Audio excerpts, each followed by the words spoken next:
Swip92 here, and I'm back with another roguelite video. Yes, I'm back again with another roguelite video, and this time we're talking about a newly released game called ANVIL. It's a sci-fi roguelite with some RPG elements, and there is a demo available on Steam right now. And I'm gonna start talking here about the game, and I'll get to more controversial stuff later on. Let's start with the graphics. Visually, really nice. The environments and the characters looks really nice and polished. Very nice reflections, lighting, as well as effects on guns and explosions and the like. It's much more than I actually expected. Gameplay is nice and combat is good. Gameplay is it's quite fast-paced, but it's also smooth. Combat is also a bit fast, but it's smooth in a way that makes you want to continue fighting, actually. It's not as much a twin-stick shooter. I'm playing with a mouse and keyboard, so using WASD for moving and the mouse to fire, and some other buttons for the special abilities. But combat is really nice and it's easy to learn. There are kind of some different guns in the game, I believe I've seen a rocket launcher or something like that. But we also have beam rifles, ordinary automatic rifles, and shotguns of different types and different special things. There's also a melee class, which gain access to like axes, hammers, and fists. And when I'm saying fists, I mean big robotic punching fists. Really big, really nice. I like that. I like the different weapons in this game so far. I should point out that the game is in early access, so there could be some bugs, but there are of course more things on the way. Oh, and I can also point out that environments are quite diverse so far. I haven't gotten through the first boss actually, not yet anyway. So I can't say how the second world or whatever you want to call it looks, but from the things I've seen, it's very diverse. It's volcanic, ice, green, and lush, and some mechanical environments. Really nice looking. Let's get into the story a bit very shortly here. Humans explorations, humans exploring the galaxy, other galaxies, aliens facing extinction, anvil vaults containing nice stuff, anvil suits slash drones, robots, or something going for the vaults. That's the story in very basic sense. And what I mean by that is humans exploring, suddenly facing aliens, and suddenly humans are facing extinction. Anvil vaults are vaults containing very nice things, and humans develop anvil suits, drones, robots, something. They talk about something they discovered in a vault that makes them sort of immortal or something, and that's how they get into the lore about the dying coming back part, which is nice. I do like when the games do that. And of course, your goal as a vault breaker is to, of course, break the vaults and find the good loot. So that's the story in a very basic sense. It fills its purpose and serves the foundation it lays as to why and how things are the way they are, and that is how it's supposed to be in a roguelite game. At least in my opinion. It shouldn't be too complicated. Now, in Anvil, what does a normal round or match or... yeah, you get what I mean. A normal thing consist of? Well, you start in the hub area, you choose which suit or robotic thing you want to use, and you go. You go out on a mission, and you go to the first place, and you fight through some enemies, and you get some kind of currency from all enemies, and with this currency there are small buying stations all over the place. With this you can buy different kinds of upgrades to you, like more health, regeneration, damage, crit, and you get the ordinary things you can mostly see in roguelike games. It's simple, but it works quite well. These don't have too much of a... they cost the same kind of amount, and you can upgrade them from 1 to 2 to 3, and I think depending on what it is, it has an upgrade limit of either 1, 2 or 3. Now, after battling through some different areas, you get transported to the second area, and you battle through that, which can consist of different things. Now, of course, the levels are generated. So 2, 3, 4, 5 run very differently. There's also a number of different bosses. You get 2 bosses normally in one run, or one kind of world mission. You have 5 levels. The 2 first one are standard. The third one is a mini boss type, and then the fourth is mostly can be a ordinary level, or it can also be a kind of a scavenge or currency level, I want to call it, because all you need to do is like kill all the things there and get currency for all of it, and they don't fight back. That's what I got at least 2 or 3 times, which is kind of fascinating. All I needed to do was kill all the things that was there, and they didn't fight back because it was just stationary things. And I got a bunch of currency, and I could buy upgrades. At certain places, like just before you enter the area for the mini boss and the last boss, there are also stations where you can buy things like buy weapons. You can buy weapons and also some perks, and I believe they're called like relics. Could be, at least. I believe it was relics. Let's say relics. And this costs a little bit more than the upgrades to your character, but can be worthwhile. Now, depending on your character that you've chosen, you get different type of weapons. For example, the melee character I played, he got melee weapons. The 2 ranged ones got ranged weapons. You get the drift. So a run is it's very roguelike. It's very basic, but it's still fun to experiment with the different weapons, at least at the start. Once you know what the guns do, well, it might get a little bit less dramatic or less fun, I don't know.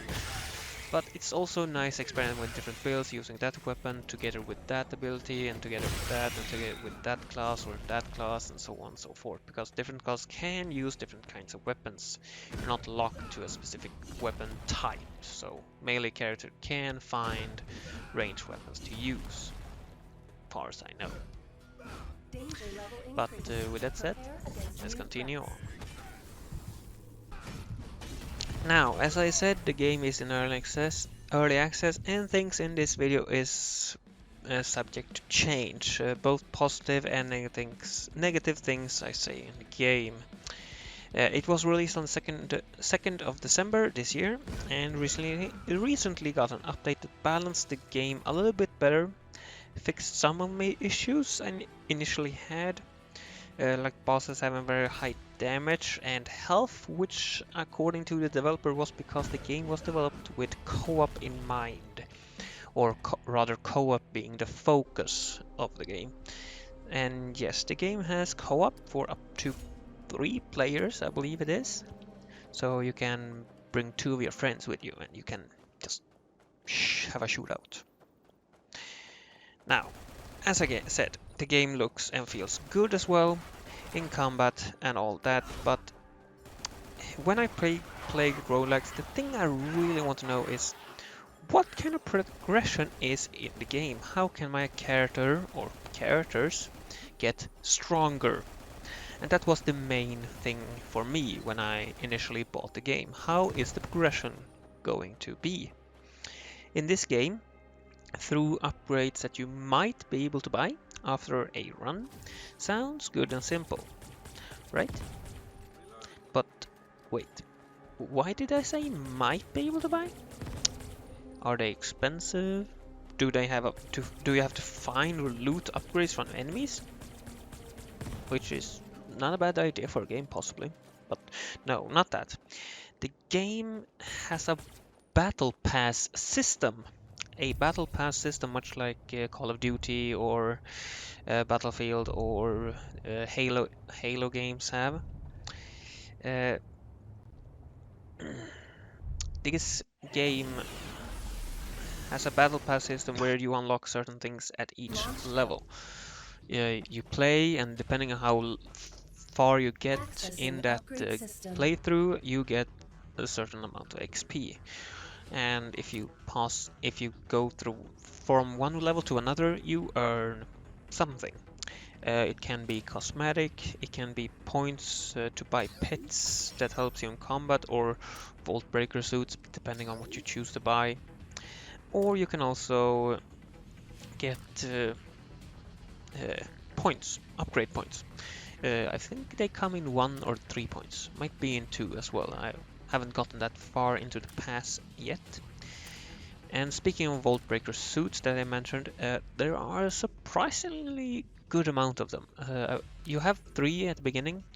One is a bit more squishy and fast, with a teleport ability instead of a rolling dodge.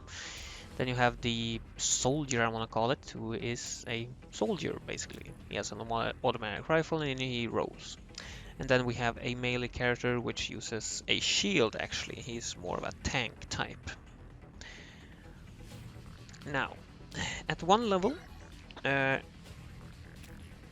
you get points to buy something, but it might not be what you want, and that is that's a weird thing to me.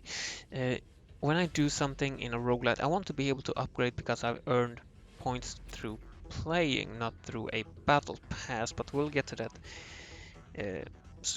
later. Now, the upgrading system is very basic. You go up to the upgrading booth and you upgrade your health, damage, crit and such.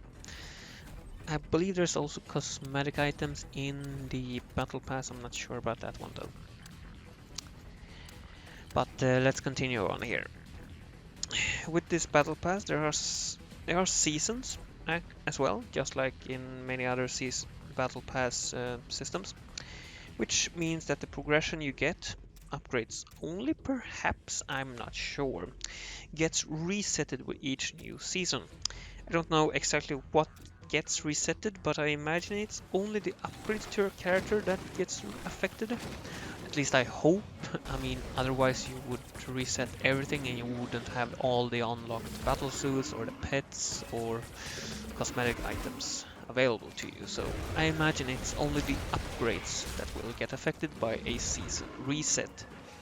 Right now the game is in pre-season, but I don't know how long that will last, if it's throughout the entire early access period, or if it's just a part of the early access period and then with an update the next season will arrive. I imagine they will change the season at some point during early access, but I'm not sure when. Now, for the controversial thing I mentioned early on, there is a review on Steam that makes me question the first thoughts on the game I had.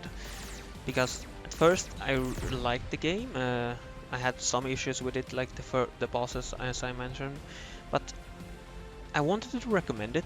But then I saw this review, because I like watching reviews of games that I like and don't like, just to see what people think. Not that it affects me much, but this one affected me in a way that is hard to, or is not that hard to explain actually, I would say. Let me get to it here.